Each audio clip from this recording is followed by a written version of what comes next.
טוב, אז שלום לכם. שלום לאורחת הנפלאה שלי. שלום. היום אני אספר לכם את מי אני מארחת. אז אני מארחת את נאוה עזריה. נאוה היא אימא של דן, אוהד ויעל, שהם האנשים החשובים בחייה. היא מעריכה, לומדת, אוהבת, והם מעוררים השראה במי שהם. היא יועצת ארגונית ומנחת קבוצות, מנטורית של מאמנים ומאמנת לזוגיות ואינטימיות.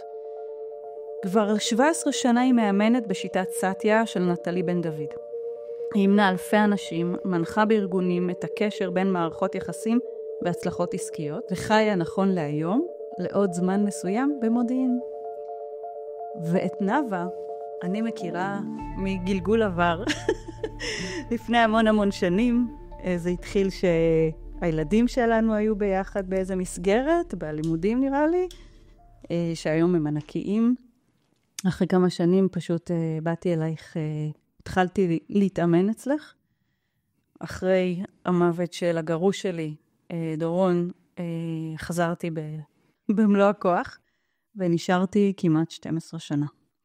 אז זה הקשר שלנו, ונותר לי רק להגיד, אז קבלו את נאוה. שלום, נעים מאוד. איזה כיף איזה מרגש, תודה, אדווה. מה נשמע? מה שלומך? אני בסדר גמור, אני חושבת על 12 שנה. וואו, איזה פרק זמן ארוך ומבורך. לגמרי. כמה דברים, כל כך הרבה דברים קרו ב-12 שנה האלה. מיליונים. מסע ארוך ומיוחד מאוד.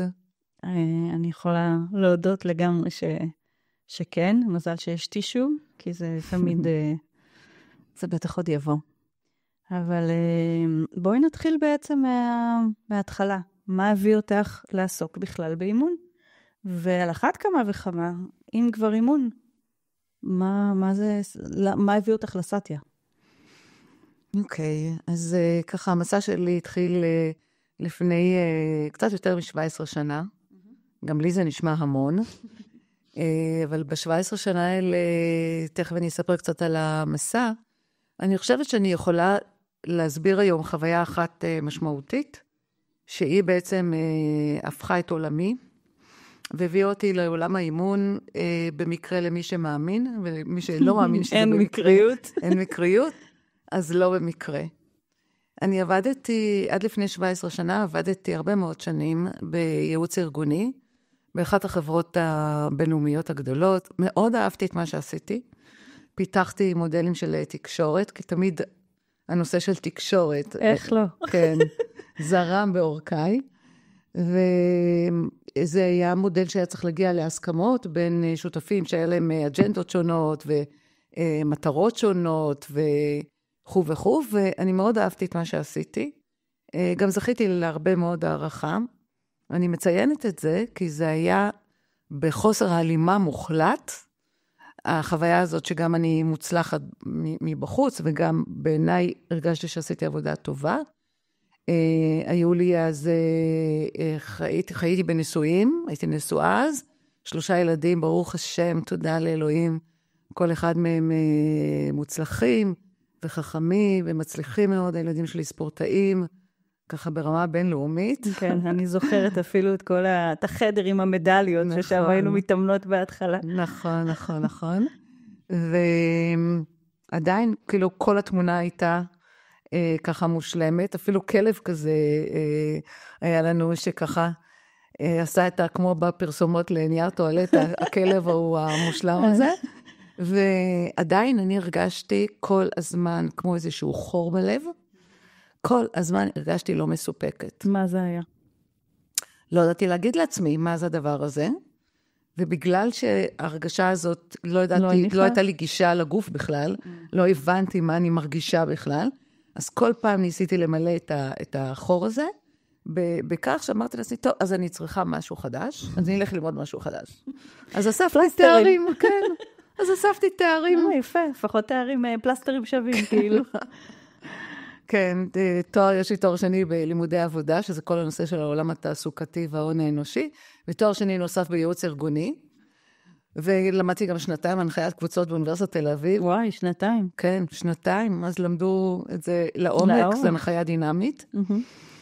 והאמת היא שאהבתי את מה שלמדתי, ורביתי נחת, הייתה לי גם קריירה אז. עבדתי כמנהלת התכנון האסטרטגי של פרויקטים גדולים.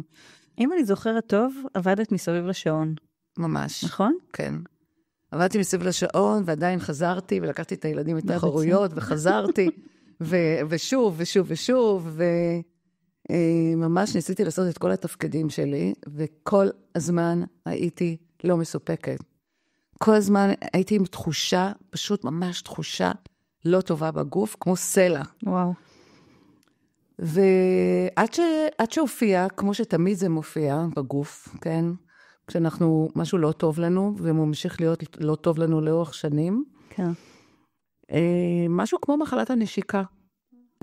כמו זה חוסר אנרגיה מטורף, שממש לא יכולתי להרים. עייפות קיצונית, הרגשה מאוד מאוד רעה, שום דבר לא עזר. ואז באותו זמן, איזו חברה הציעה לי מקום עבודה אחר, שלא הלך, עברתי, לא הלך, שאלו אותי למה עזבתי, אמרתי, אני לא יודעת, אני רוצה שינוי. אף אחד לא שאל אותי מה הכוונה, למזלי הרב.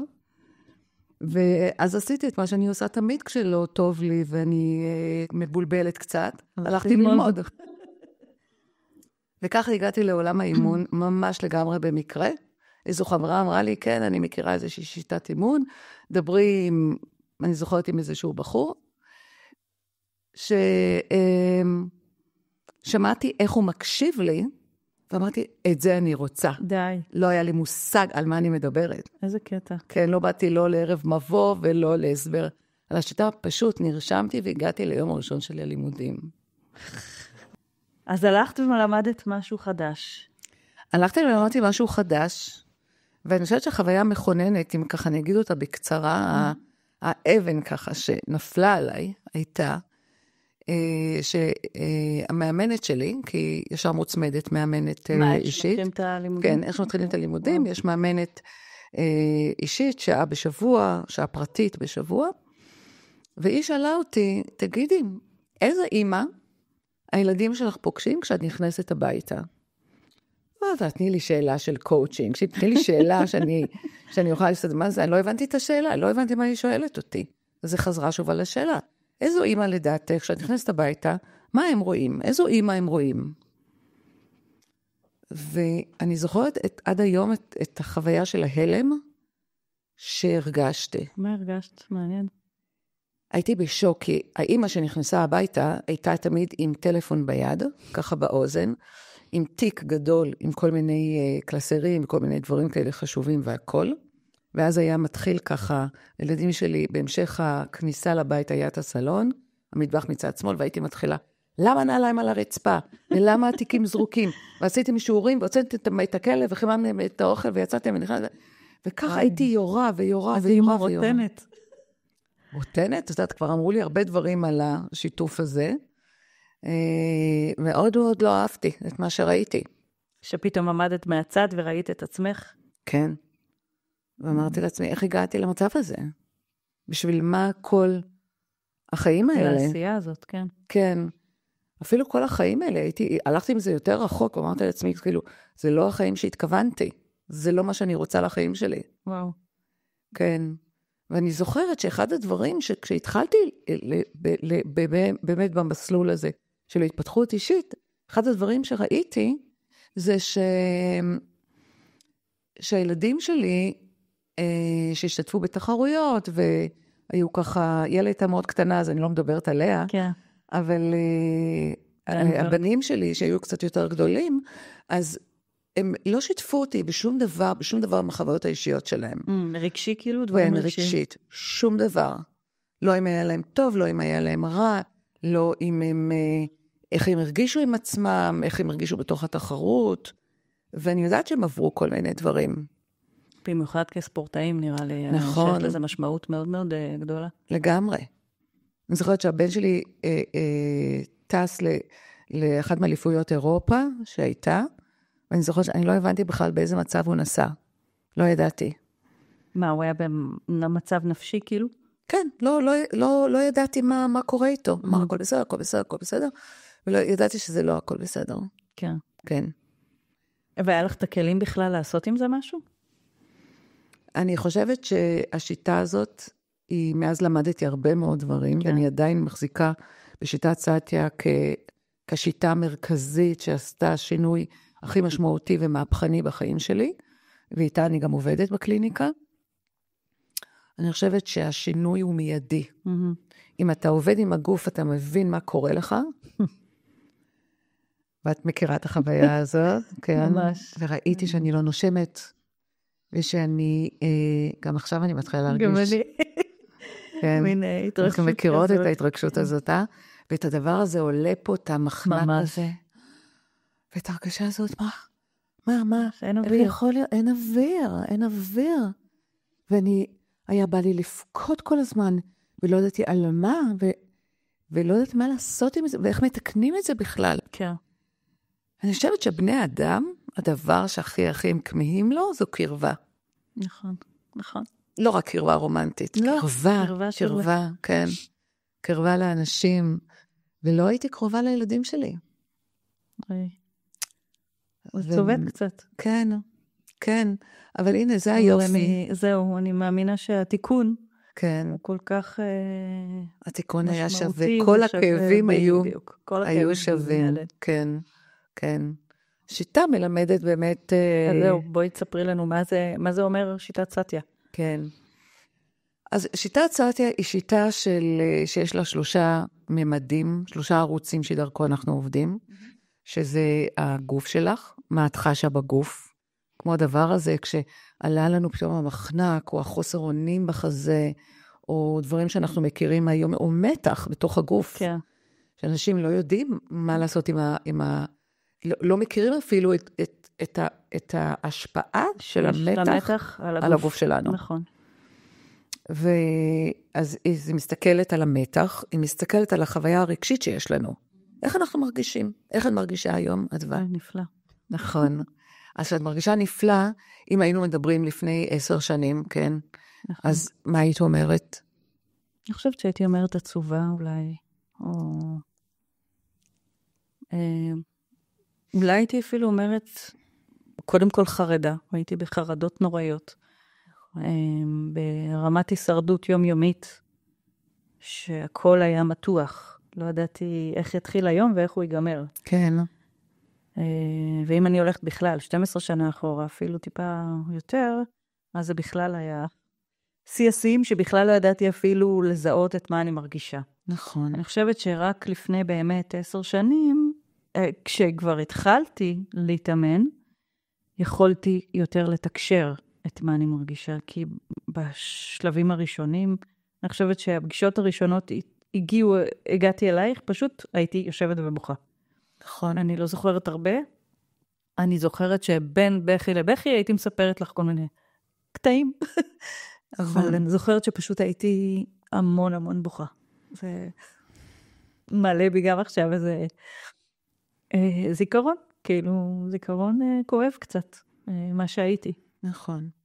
את יודעת, הרבה פעמים שואלים אותי איך אני יכולה כל היום לשבת ולשמוע אנשים עם החוויות הקשות האלה ולראות אותם בוכים, וגם אני בוכה, את יודעת, לקח לי כמה שנים טובות ללמוד לבכות. כן. כדי להרגיש את הגוף, זה לא כזה פשוט, לחוש את הגוף בעברית נכונה, ואני רוצה להגיד לך משהו שנורא חשוב לי לשתף גם את מי שמאזין לנו, שהכאב, כן, הוא הסימן שלנו, שיש משהו לא תקין בחוויית חיים שלנו. אני מסכימה איתך לגמרי. כן. ולפעמים שואלים אותי, אבל בשביל מה כל כך שווה לסבול פה? כאילו עד שלומדים להכיר ולנשום ולהכיר את הגוף ולסבול את החוויות הרגשיות והכל, כי זה אומר שיש משהו לא תקין ואתם עושים משהו טוב עבור עצמכם. נכון, וגם בואי, זה אחר כך לומדים לנהל את זה, שגם אם יש משהו לא תקין, וגם אם יש משהו שאת עוברת, את יודעת, זה כמו לקחת כלי מארגז הכלים, ולדעת איך משתמשים בתוכנו, בעצמנו, בגוף שלנו. נכון. אני זוכרת שאחד הדברים הכי מהפכנים שגיליתי את הסאטיה, שבאת ונתת לי דימוי של כמו ריסטארט למחשב. נכון. ואמרתי, וואו, זה גאוני, כן, מה שאני צריכה כרגע, כשאני באיזה לחץ, או חרדה, או סטרס, או לא משנה, כל המשפחה הזאת, אם אני לא אדע רגע לנשום, אז אני לא אעשה ריסטרט לגוף שלי. נכון. וזה אחד הדברים שהיום זה א' ב' בשבילי. זה כאילו ברור, קודם כל, בואי נאזן את הדבר הזה. כי להיות בחרדה ולהתנהל תוך כדי, זה לא מביא תוצאות. נכון. אני חושבת שהיופי של השיטה, שהיא מלמדת רגע בכלל ללמוד שיש לנו גוף, נכון. והגוף הוא מכונה איטית. מכונה איטית. יש לנו תכף נדבר רגע על הקשר הזה, ויש את הרגשות שלנו, איך אנחנו מרגישים, אם אנחנו עצובים או מאוכזבים, או מפחדים, או בודדים, או חסרי אונים, או כל רגש אחר, כן? אנחנו מדברים דווקא על הרגשות המאמללים. כן. ויש לנו מחשבות שהן בהלימה לזה. והלימה זה מילה שהיא מאוד מאוד מאוד חשובה פה. זאת אומרת שכשאני נמצאת בחרדה, אז איך שאני אפרש את הסיטואציה, אז אני אגיד, טוב, אדווה לא כל כך אוהבת אותי. היא גם לא כך וכך וכך. אני אהיה שיפוטית. כן. כן? שזה האוטפוט של הפחד. נכון. אז אם אני לא שמה לב לגוף, כן? אני אגיב ממנו. נכון. אני מגיבה מהחוויה הזאת של הפחד. אני אאשים, אני אבקר, אני אשפוט, אני אסתגר, אני אשתבלל. נכון. אני אמנע מסיטואציות, אני אפרשן דברים, רק משום שלא הבנתי בכלל שבגוף שלי יש מטען כזה, שלילי כזה, נכון. שלילי לגוף שלנו. כן, כן. אוקיי? ובעצם את שלא תפרקי את המטען הזה, את תמשיכי להיות נכון. באותו לופ. נכון. זו שיטה עם הרבה מאוד, היא מלמדת בעצם אחריות אישית, ללמוד להכיר, להיות אחראים על הגוף שלנו. כן. ללמוד מה שעושה לנו שקט, אם אנחנו בהישרדות כלכלית, מה שעושה לנו שקט, שאנחנו לומדים להחזיק, לנהל את העולם הפנימי שלנו. נכון. את הגוף שלנו ואת העולם הרגשי שלנו. שזה מבחינתי, אני חושבת שהיה השינוי, שברגע שלקחתי אחריות אישית, זה לוקח זמן, זה לא בן יום, באמת. אני חושבת שיש פעמים שגם היום, לפעמים בורח לי, כאילו, אבל אני מהר מאוד חוזרת לעצמי, ולהרגלים האלה מותנים, ולאט לאט במהלך השנים הם הפכו להיות ב-DNA שלי. שגם אם היום אני מפספסת דברים, אז אני אומרת, מה זה היה? כאילו, איפה הלקיחת אחריות שלי? כאילו, אני לא צריכה להאשים עכשיו את העולם, או את המצב, או את לא, שנייה, בואי תעשי משהו, מה את יכולה לעשות? ואיך את יכולה לקחת אחריות על כל דבר, באמת על כל תחום. וזה מתחיל אני זוכרת שבאותה תקופה, גם בדיוק התחלתי להיות עצמאית. נכון. השלב המפחיד והמבעית הזה, לצאת מעולם הסחירות, כסחירה, ולהיות פתאום אחראית לעצמך, ולהביא את הכסף הביתה, כשיש לך לפרנס בעצם 2 ילדים קטנים, זה היה בשבילי וואו. ואני זוכרת גם שמשהו שהצחיק אותי, שאני אמרתי שאני בחיים לא אכנס למינוסים. כשאני התגרשתי, בתקופה, כשהייתי נשואה, היינו מתגלגלים סביב המינוסים, וכשהתגרשתי אמרתי, זה לא יקרה בחיי. ופתאום התחלתי להתאמן, והיה איזה יום אחד שנכנסתי למינוס של 600 שקל, התקשרתי אלייך בהיסטריה, נאווה, אני לא יודעת אם את זוכרת את זה, ואמרתי לך, אני מפסיקה את האימון, אני נכנסתי ל-600 שקל מינוס, אני לא יכולה להמשיך, אני כרגע חייבת, הייתי כל כך בבהלה מזה, אז זה גם היה, זה בדיוק זה, ופתאום עוד פעם, רגע, תנשמי שנייה, ומה שאמרת לי זה, דבונת, תירגעי רגע, בואי תנשמי, נדבר, הכל יהיה בסדר, כאילו, אז זה בדיוק זה, דוגמה פיצית להתנהלות. נכון.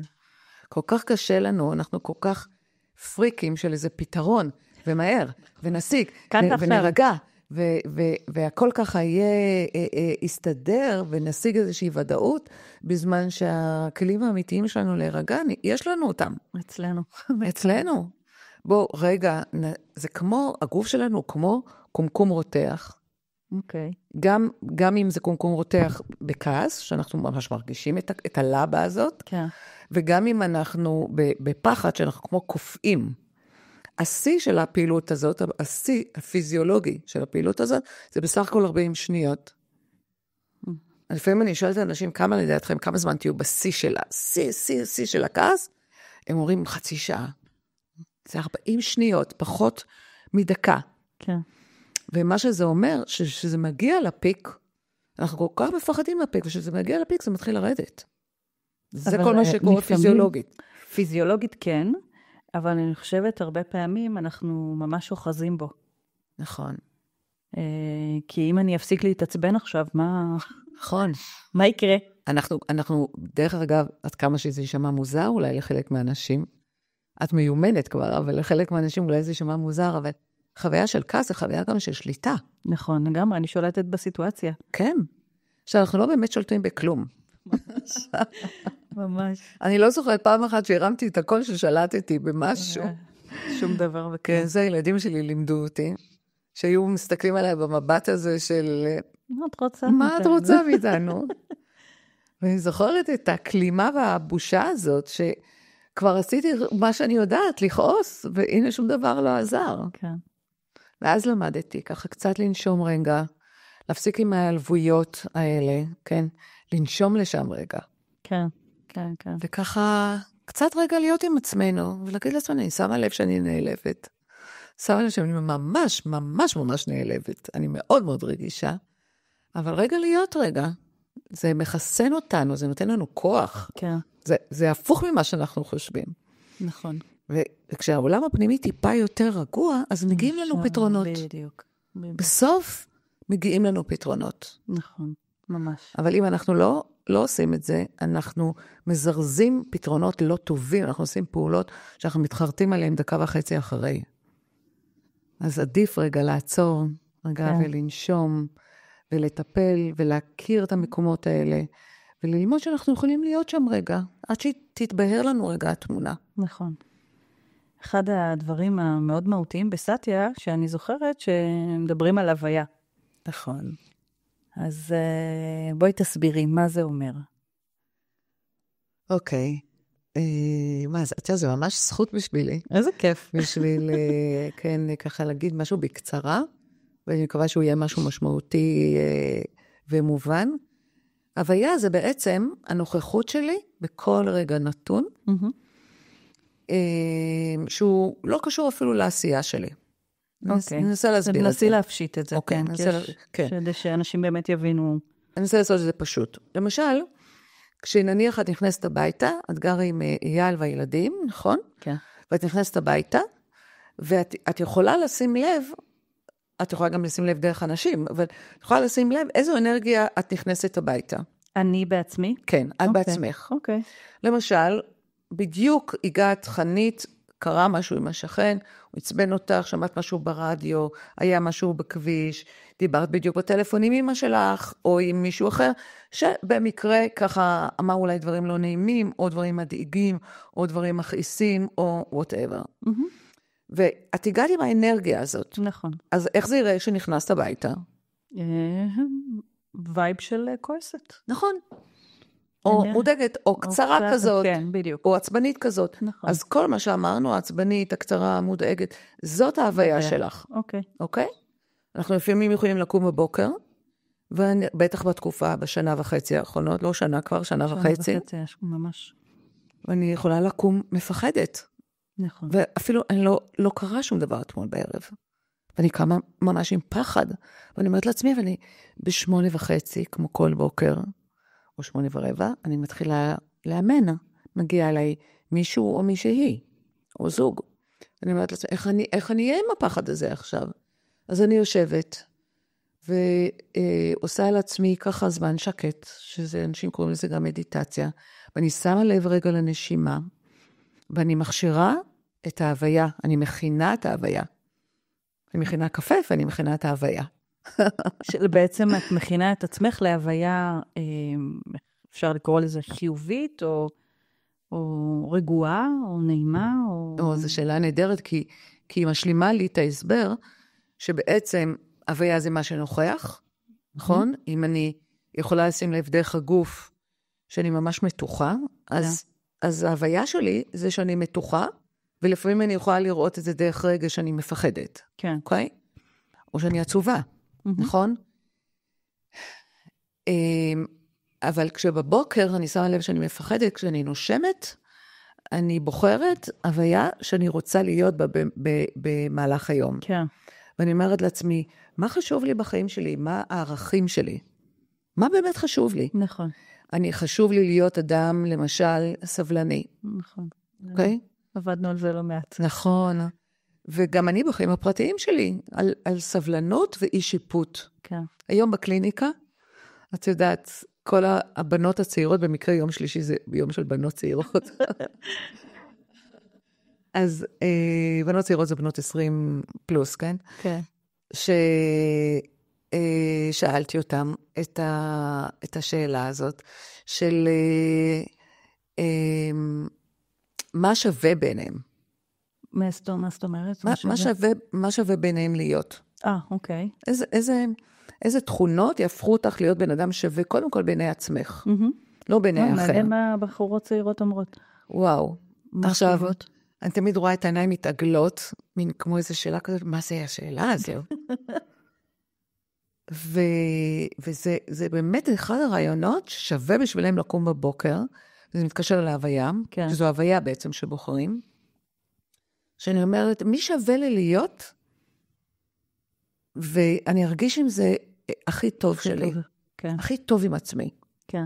אז אני אומרת, אחד הדברים שבאמת, באמת אני חושבת שעושה אותי בן אדם טוב, שטוב לי להיות עם עצמי, מה שנקרא, זה אדם עם סבלנות, עם אורך רוח. לא תמיד הייתי בן אדם עם סבלנות, ממש לא. אני יכולה להזדהות איתך מאוד. כן, וזה מאתגר, ויש תמיד מה להגיד, יש תמיד מה לתקן, ומה לבקר, ומה להסביר, ואני חושבת שבמשך השנים עושה שם דרך, במקום הזה של קצת יותר אורך רוח, ולדון כל אדם לכף זכות. כן, לגמרי, זה לגמרי. לנקות את השיפוטיות הזאת, לנקות אותה. ממש.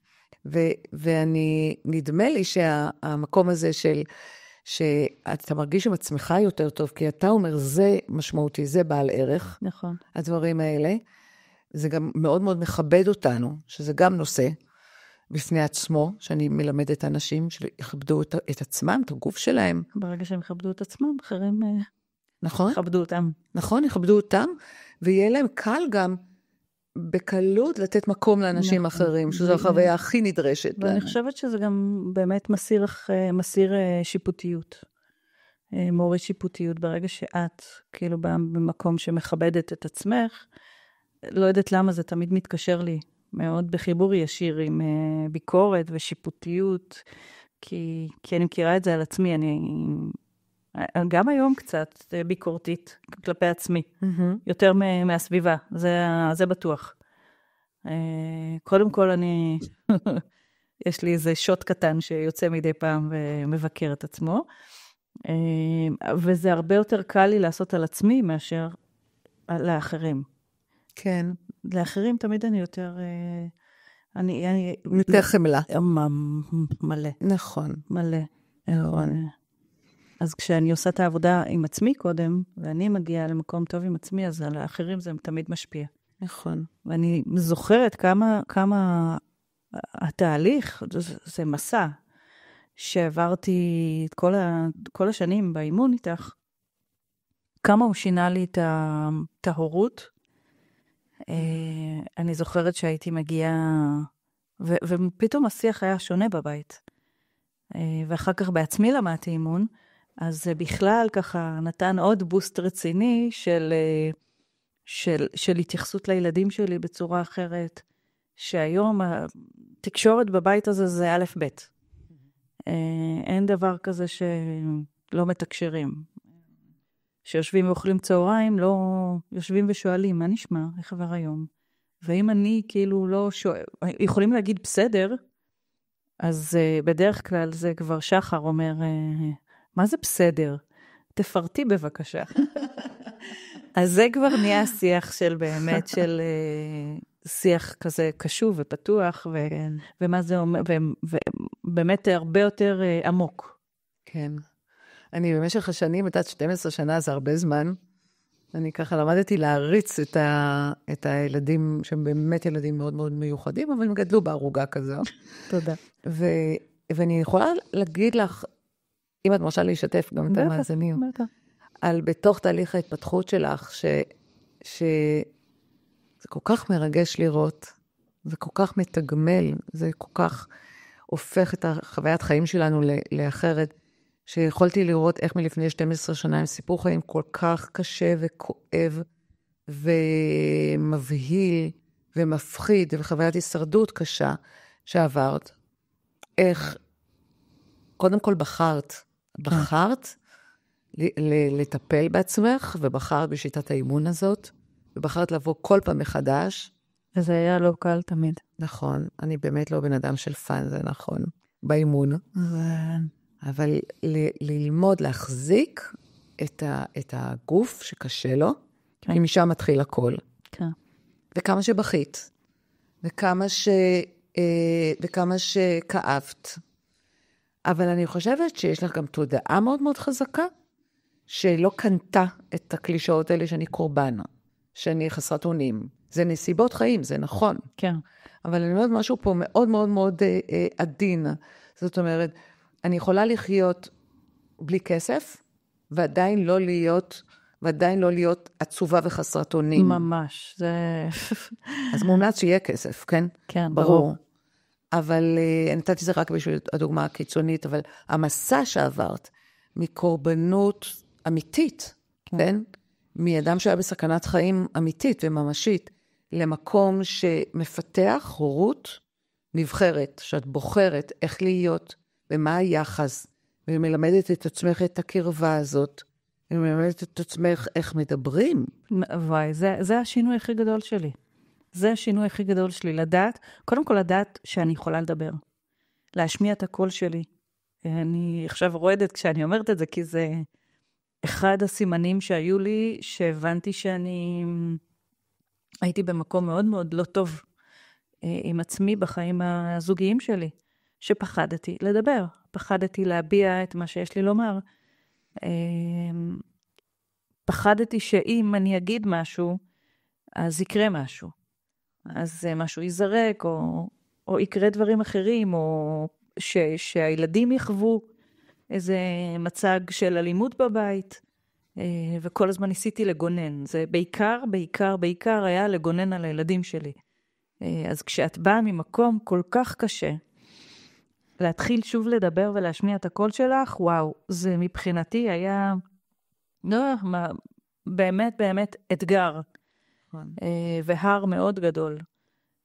ואני ראיתי שזה בא לפתחי בהכל, בכל החיים שלי, אם זה במקומות עבודה, אם זה עם חברים, אם זה במערכות זוגיות, שפשוט הייתי שותקת, לא הייתי יודעת להביע את מה שאני רוצה. ובמיוחד, אני חושבת שחוויתי המון ביקורת גם בבית, גם בתור ילדה, וגם בתור נערה. לא ידעו, אני לא באה בהאשמה, אבל אמא שלי, שתהיה בריאה, והיא גדלה כאמא מאוד שיפוטית. לא משנה כמה היא ניסתה לאהוב, אבל היא אהבה בדרך שלה, והשיפוטיות והביקורתיות חזרו על עצמם, גם בנערות שלי, גם בתור ילדה, וגם אחר כך בזוגיות, ולתקן את כל זה כל כך הרבה שנים, 37, 8 שנה עד שיצאתי עד שהתגרשתי,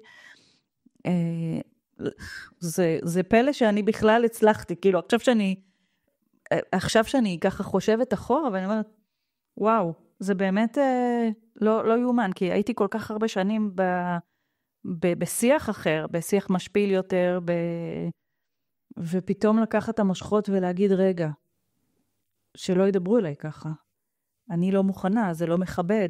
בכלל להגיד את זה, זה מבחינתי הישג הכי גדול שלי. אם אני מסתכלת עכשיו ככה, אני אף פעם לא חשבתי על זה. ודווקא זה הזמן שאנחנו כאן יושבות ובשיח פתוח. אז אני חושבת שדווקא זה המקום באמת להגיד לך תודה בכלל שהיית עבורי, ושיקפת לי. ואז אני רוצה לעבור באמת על השאלה הבאה שעולה לי בראש בהקשר הזה. זה המון פעמים קרה, כשאנחנו באימון, והיית משקפת לי דברים מאוד קשים. וזה לא קל, אני יודעת גם כמאמנת היום, זה לא קל גם להגיד את הדברים, וזה לא קל, איך יודעים? איך יודעים ללכת בין הטיפות, העדינות הזאת, ותמיד עשית זה ככה מקפקפת בטוב, סתירת לטיפה, כאילו, זה תמיד בסופו של דבר ידעתי שכל מה שאת אומרת לי, זה לא ממקום להכאיב לי. אז תמיד קיבלתי את זה בהבנה, ולמרות שהיה לי קשה. אבל איך את יודעת כמאמנת? זה לפעמים הייתי חושבת עם עצמי, איך את אומרת לי דבר כזה? כן. וואו, את מלאה שאלה שככה, את יודעת, אני שואלת את עצמי, את יודעת, אם תמיד הצלחתי להביא הרבה רגישות שנדרשת בתוך האימון. אבל, מאחר ואנחנו אנשים מאוד מאוד רגישים, יחד עם זאת, כן, הנפש שלך חזקה מאוד, הרבה יותר ממה שאת חושבת. הרבה יותר ממה שאת חושבת, ואפילו במקרה שלך הוכחת לעצמך כמה את חזקה. ומה שזה אומר, שאנחנו חייבים לשבור לפעמים תבניות שיש לנו בתוך הראש, שגדלנו איתם עד גיל 20, מתעצבת לנו התודעה. אם גידלו אותנו בצורה, לא משנה מה הייתה הכוונה, ברור לי שלא הייתה הכוונה רעה להורים, לא להורים שלי, לא להורים שלך, נכון. ולא להרבה מאוד הורים, לרוב המוחלט אפילו. נכון. אבל הם עשו את הטעויות שלהם, כי גם עליהם עשו את הטעויות. גם אותם לא לימדו אותם. ואת הדור הקודם, דור ההורים שלנו, עוד הרבה יותר לא לימדו. לגמרי. ואני חושבת שבבתים למשל שגדלים עם ביקורת, אוקיי? הביקורת גורמת לנו לשורה מאוד ארוכה, של דברים ממש גופניים, כן? ממש. של לחצים, של כזה מתח בשרעפת, של לפעמים בעיות במערכת העיכול, הרבה מאוד דברים שלא מתים מהם, כן? אני אגיד את זה בצורה קיצונית, אבל הם מאוד משפיעים על איכות החיים שלנו. אבל החלק שנפגע, זה החלק של הערכה העצמית שלנו, של הדימוי העצמי שלנו. כן. שאומר, מה מותר לנו לקבל מהעולם, מה אסור לנו לקבל. אם אנחנו מתייחסים לעצמנו כאל קורבנות, אם אנחנו מתייחסים לעצמנו עם מסוגלות, ובשביל לקרב אותך כמתאמנת לאפשרויות האלה, צריך לשבור מיתוסים של איך חושבים קודם. אוקיי. כן? עם מה לא אפשרי. אוקיי? והרבה פעמים זה באמת ריקוד שצריך להיות מאוד מאוד עדין. נכון. בין להגיד לך, אדווה, תפלי רגע בגוף, אבל תסתכלי רגע. וואי. הדבר הזה לא עובד. כמה אמרת לי? אני חושבת שבחוויה שלי את מתמודדת, את מתאמנת, שמעוררת בי השראה, על ההתמדה, על החוזק הזה.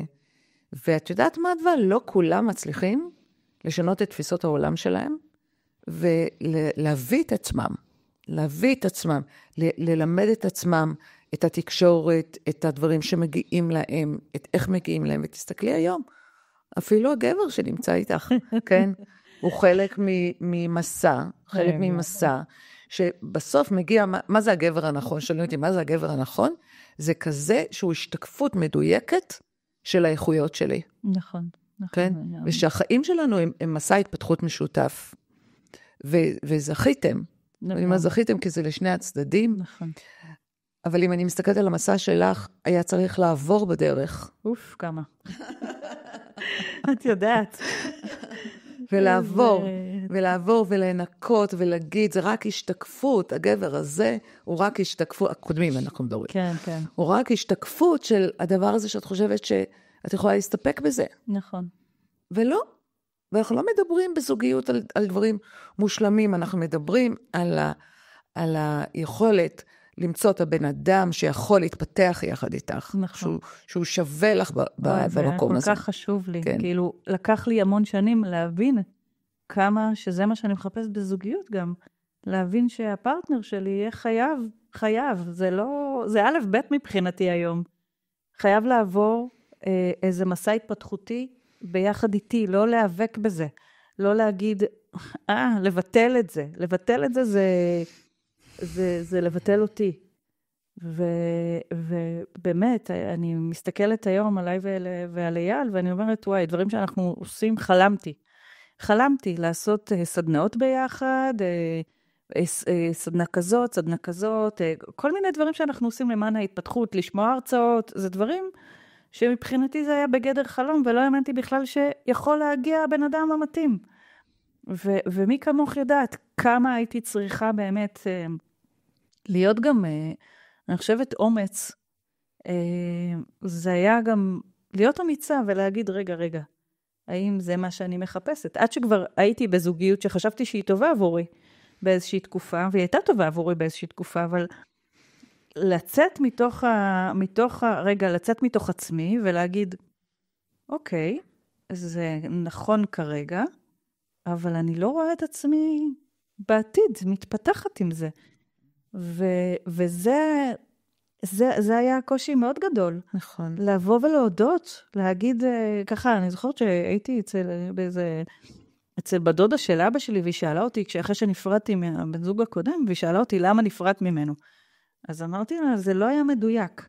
אז היא אמרה לאמא שלי בצחוק כזה, מה זה כל הדיוק הזה? כאילו, אמרתי, הם לא יבינו, הם לא בעולם הזה. באמת המדויק הוא להיות באמת, להסתכל עליי. נכון, ונאמן לעצמך. ממש. נכון, זה לא מדויק שהוא לא פיט לתוך התרשים, אלא האם אני נאמן לעצמי, במה נכון, לנפש שלי. נכון, בדיוק. ושם זה הדבר הכי מהותי בתוך כל הדבר הזה. אנחנו מפתחים. אכן השיטה הזאת היא שיטה מצילת חיים, כי היא עוזרת לנו לפתח את האיכויות שלנו, ואחת האיכויות שאני יכולה להגיד לך גם שאני שנים, התאמנתי על זה ועבדתי על זה, אז להיות נאמנה לעצמי. וואי, זה בדיוק זה. כן, להגיד לעצמי האם אני עושה את הדברים שבאמת באמת נכונים לי, והם לא רק מתאימים מבחינת הפרופיל, ומבחינת אולי מה שצריך להיות, או משהו כזה, כן? כן. זאת אומרת, הפרופיל של מה שצריך להיות מבחינת מה שחושבים עליי? מה שחושבים עליי, מהסביבה, מהמשפחה, מהחברים, מאיך זה ייראה. כן. לא, יש את מה שמתאים לי, אבל צריך להיות לי מאוד מאוד ברור על מה אני מדברת. נכון.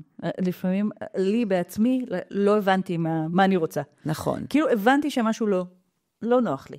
נכון. Okay? לא נוח לי, לא טוב לי, משהו לא הסתדר לי, לקח לי המון זמן להבין מה כן. זה גם, זה משהו שעשיתי בתהליך אימון. נכון. הייתי חייבת לשבת ולברר, ולפעמים לברר את זה לבד זה בלתי אפשרי. נכון. כאילו. אז יודעת, אומרים יש מחקר מאוד מאוד מפורסם על פסנתרנים צעירים. כן. כאילו הפסנתרנים, תקחי את 10 הפסנתרנים הכי טובים בעולם, מבחינת כישרון. הכי טובים, כאלה שמגיל 3 יכולים לנגן יצירות מורכבות ולאורך זמן וכו', כן? וראו, הסתכלו על ילדים כאלה, על הכישרון שלהם, ובדקו אותם אחרי 10 שנים. ואמרו, מעניין מבין 10 הכישרונות הכי טובים בעולם, כמה הגיעו להישגים בינלאומיים. להישגים הכי מבריקים בתחום הזה. ולא הגיעו אלה שהם היו הכי כישרונים. את יודעת מי האנשים שבסופו של דבר הפכו לפסנתרנים הכי טובים בעולם? מי? אלה שהתמידו? אלה שהתמידו. ואלה שהתמידו, גם בעולם של האימון, זה האנשים שמצליחים. הם יכולים להיות פרופסורים, הם יכולים להיות אנשים מאוד מאוד פשוטים. אני נותנת קצוות כמובן, יש גם את אלה וגם את אלה דרך אגב. ואמיתי, ובסופו של דבר מי שמתמיד ולומד לפתוח את הגוף, כן? להכיר את הגוף שלו ולפתוח את הלב, אז גם המחשבות שלו נפתחות, מתגשמות. המחשבות שלנו הן כמו בצק, אם אנחנו מוכנים קצת, כן, מוכנים קצת ללוש אותם. לא תמיד אנחנו רוצים. נכון. לפעמים אנחנו נורא מסתפקים במועט. נכון. אבל אני למדתי במהלך השנים שוואלה, לא בא לי להסתפק במועט. באמת, אני נהנית, הרבה פעמים שואלים אותי, מה, את עושה גם את זה וגם את זה, ואני גם חושבת שדיברנו על זה לא מעט גם באימון. איך מסתכלים עליי של גם וגם וגם? כן, בא לי לעשות גם וגם וגם, ומי אמר שאי אפשר? נכון. ואני רוצה להגיד לכל האנשים שהם לא מסופקים, ושהם לא, והם כואבים משהו, והם סובלים איזשהו סבל רגשי מסוים, כן? ואני אומרת להם, אני חושבת שזה סימן בשבילכם, שאתם לא רוצים לחיות חיים בינוניים. ממש. אבל אתם צריכים לקחת את עצמכם, ולהתחיל ללמוד, להתבונן, להסתכל פנימה, להתחיל להכיר את עצמכם, להתחיל להכיר את האיכויות שלכם, כדי שתהיו בחוויה טובה מעצמכם. נכון. וברגע שאתם תתחילו ללמד את עצמכם חוויות טובות, שאתם חושבים שהן חוויות טובות, אז הערך העצמי שלנו עולה. כשהערך העצמי שלנו עולה, דברים מתחילים להשתנות בעולם. אנחנו ממגנטים לנו אנשים אחרים. אנחנו חיים עם אנשים אחרים. אנחנו מרשים לעצמנו דברים אחרים. יו, זה... אם היית אומרת לי את זה לפני 10 שנים, הייתי אומרת לך, את מדברת סינית, ומפריחה, ויש לך איזה, את חיה באשליה, כאילו, בללנד רוחני. מה זה ללנד? מה זה כל הרוחניקיות הזאת? אבל אני ממש מבינה על מה את מדברת, וזה מביא אותי לשאלת סיכום כזאת. איזה מסר היית רוצה לתת לאנשים?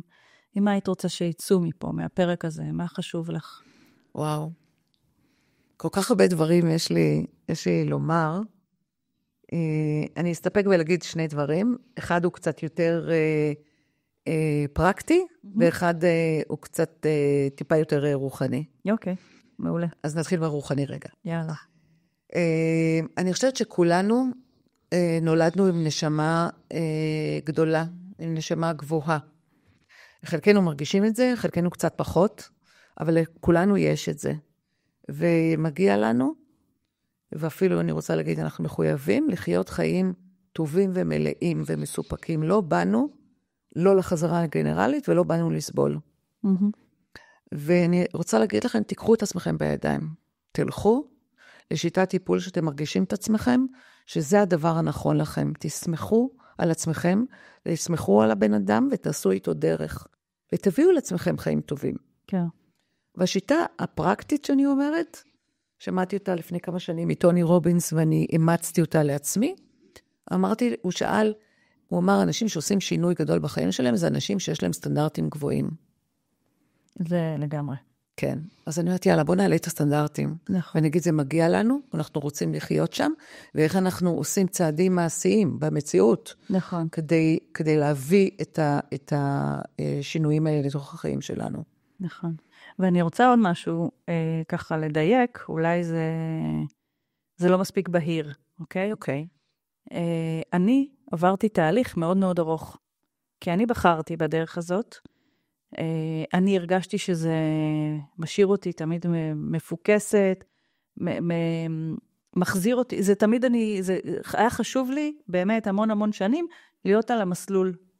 מבחינתי זה היה צורך של כמו שאני אוכלת וכמו שאני נושמת, זה היה גם פעם בשבוע אימון. בסדר? זה לא אומר, הרבה פעמים היו שואלים אותי, מה? כל כך הרבה שנים את באימון? מה זה הדבר הזה? מה, היא בנתה לחרים? כל מיני שטויות כאלה של... לא בניתי בריכת שחייה. לא, זהו, לא, אני יודעת שלא.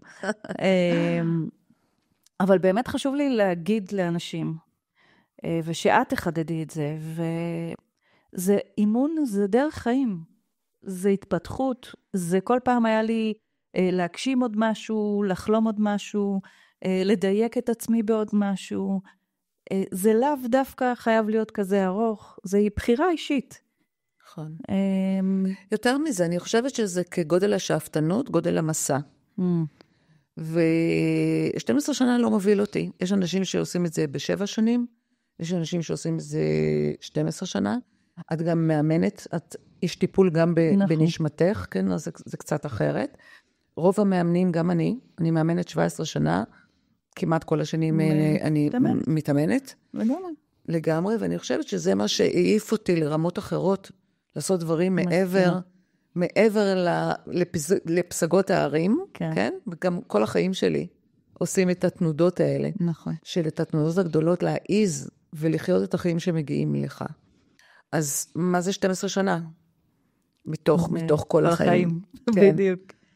אז זה מרגש אותי שאנשים עושים את ההחלטה ובאים. נכון. ומתאמתים עם עצמם, ובודקים עם עצמם והכל, אבל הם המרוויחים הראשיים. לגמרי. כן. זה באמת מאוד מאוד מיוחד בשביל לשבת פה, שאני מכירה אותך כל כך הרבה שנים, ולראות איזה מסלול, טרנספורמציה אמיתית, זה שהחומר השתנה כל כך מהיסוד, שהוא כבר בקושי זוכר איך הוא ירגיש אז. נכון. זה ממש נראה כך. זה מרגש אותי שאת פה, וזה ככה, בשבילי זה סגירת מעגל כזאת על כל האימונים שהיו לנו, שדווקא הייתי במקום של המתאמנת, זה באמת באמת מרגש, וממש ממש תודה שבאת, ונתת טעימה מאוד מאוד קטנה מהסטיה. אני מאחלת לך שתמשיכי, כי באמת באמת נאוה, אני עם גולה בגרון, את יודעת לעשות כל כך הרבה טרנספורמציות, ולהיות שם לעזר לאנשים, ולשקף ולהביא את עצמם לידי ביטוי, בדיוק כמו שעשית לי. תודה רבה. אז אין דבר יותר מרגש ומשמעותי ושווה לחיות עבורו, אם לא לעשות שינוי משמעותי. להשפיע במשהו, כי יש לנו את הכל. יש לנו את הכל.